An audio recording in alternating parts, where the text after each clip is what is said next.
Over the weekend, we've gotten the blessing to spend some time with our grandson Ezra. And just so you know, and everybody that's lost track, I can't believe, but he turns 1 this week. I hope I haven't hit you too hard with too many grandchild stories this past year. I've tried to have a fair balance of that.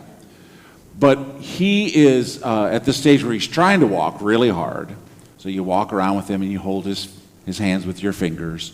Or he can crawl across that floor fast, and I mean fast.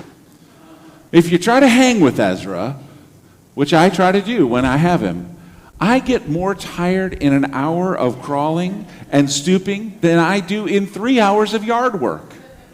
That little guy just keeps going and going and going until, and if you've had a toddler around, you know, until that moment hits when they are just down.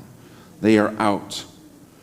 Now, occasionally, I'm sure it never happened to any of your children or grandchildren, sometimes they fuss a little bit before they lay down. Like, no, I'm having so much fun. I don't really want to take a rest. I'm not really tired. I know none of us ever do that, do we? We don't ever fuss because we might be a little tired. Now, you might remember, this might seem a little old reference for you, but in the original Indiana Jones movie, after he has fought off a bunch of Nazis and swum across to a submarine and done all kinds of other things, his love interest in the movie says, "You don't look so good. You look like you've aged 30 years." To which he replies, "It ain't the model year, it's the mileage." Maybe it's weariness of the busyness of life and yard work or grandkids. Maybe it's the weariness of a mind or a heart that won't quite slow down. A worrying heart. A concernedness of, what about this and what about that? And taxes are coming and oh my gosh, they're taking away an hour of sleep from me. And here is Jesus going, you and I who cannot add 1 little hour, we have no control, right? An hour just got taken away from us. We have no control over that. Why do you worry? Why do you think that you can solve as many things as you think you can solve? I think in some ways our search as humanity has been to find something that will keep working for us. You know, the Pony Express from years ago in the Old West would go, say, 60 or 80 miles until that horse was too tired, and then the rider would get on a new horse, or a new rider and a new horse would continue on the next part of the journey, galloping as fast as they possibly can. Well, we found a way to replace that with the telegraph, but even the telegraph operators fall asleep. And then we found a way to replace that with computers, and the internet, which is on all the time, unless there's a storm, and then you need one of those uninterruptible power supplies. It's funny how hard we try to find something that will always work for us. And I wonder, besides our computers and their uninterrupted power supplies, I wonder if we sometimes forget that we have a God who is the ultimate uninterruptible power supply, uninterruptible love supply, uninterruptible strength supply. Once Martin Luther's very close friend and associate, Philip Melanchthon, came to him. He was the one that wanted to make sure all the T's were crossed, all the I's were dotted, and he came in almost breathlessly. Dr. Luther, we must today complete our section in the Book of Concord about God's control over the universe.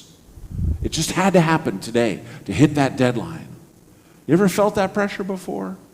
And when you have this deadline and then the next deadline or this event and then the next event, it gets kind of wearisome to where our brains maybe don't ever even want to shut off, and we find ourselves struggling. Sleepless, not just in Seattle, but here in Houston, in Oak Forest, or wherever it is you find yourself, sleepless and going, I don't know if I can get it all done tomorrow. I mean, I got to do this and that.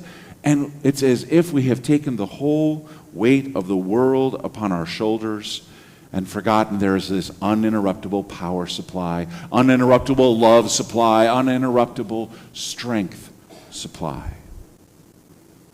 I think Augustine, some centuries ago, understood a bit of this, and here's one of his most famous quotes. "You have made us for yourself, O Lord, and our hearts are restless till they find their rest in you." We think if I earn enough, I'll be at rest, or if I can cover enough details, I'll be at rest, or if I work hard enough, then I can rest. But all of that has to do with a restless heart.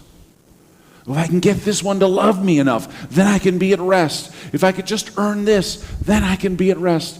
And it's God's design that we have this restless heart, that it never feels like it's ever full until we find it full in Him.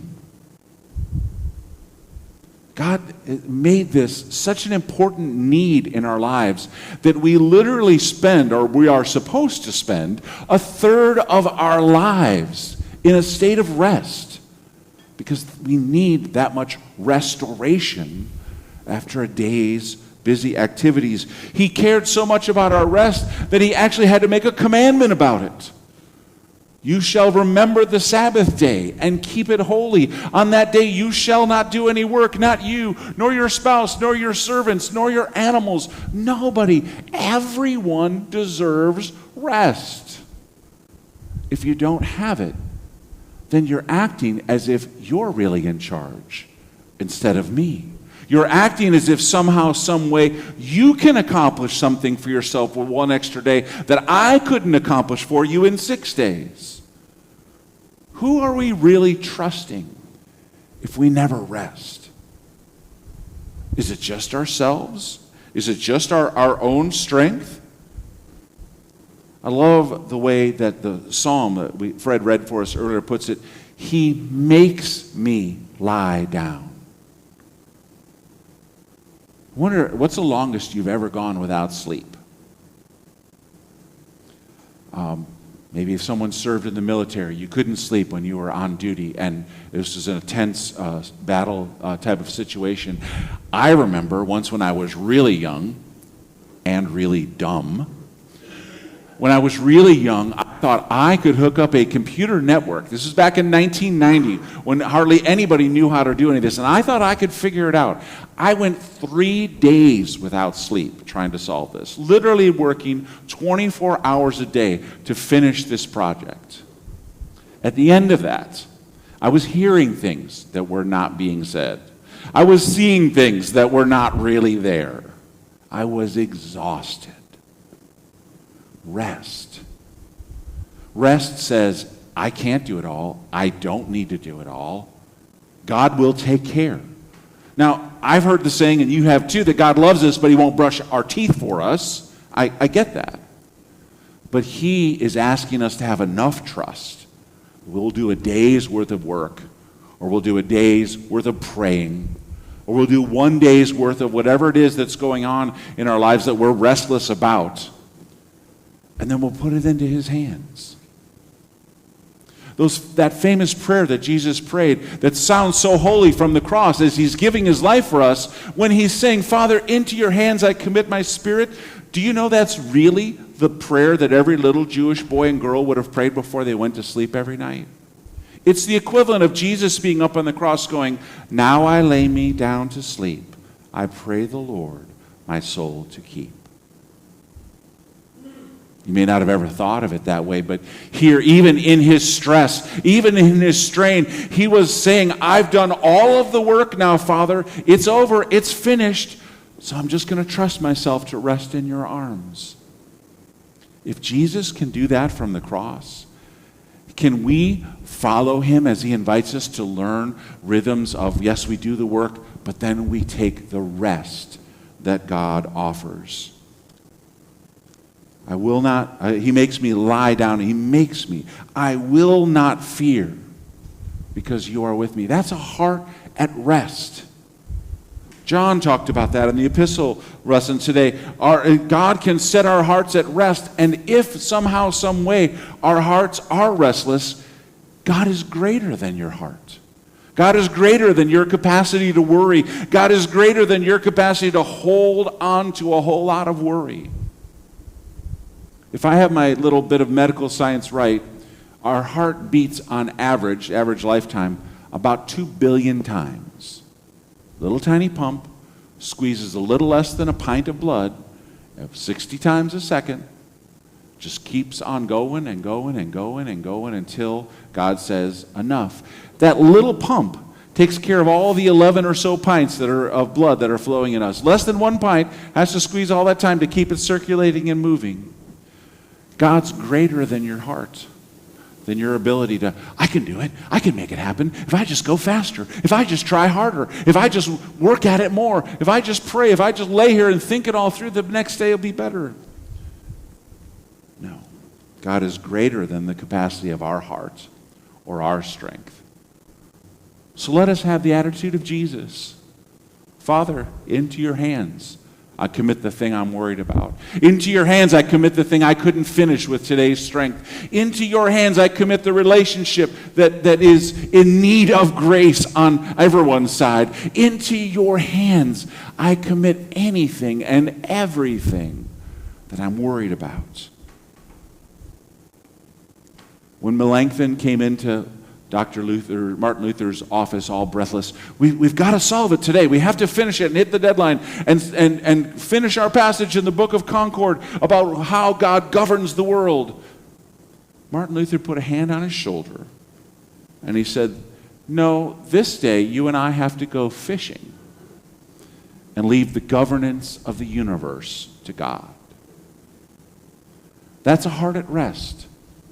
That's a heart that knows as much as I may be able to contribute to the world or to my family or to the church or anything else, ultimately God's the one that's going to make it happen. So I'm not going to worry. I'm not going to stress. I'm going to leave the governance of the universe to the God who could stretch out his arms and take all of my sins and all of my worries and restlessness onto and into himself and let him have the governance of my life. I pray you'll do that with all of us and find and stay in his rest. Amen.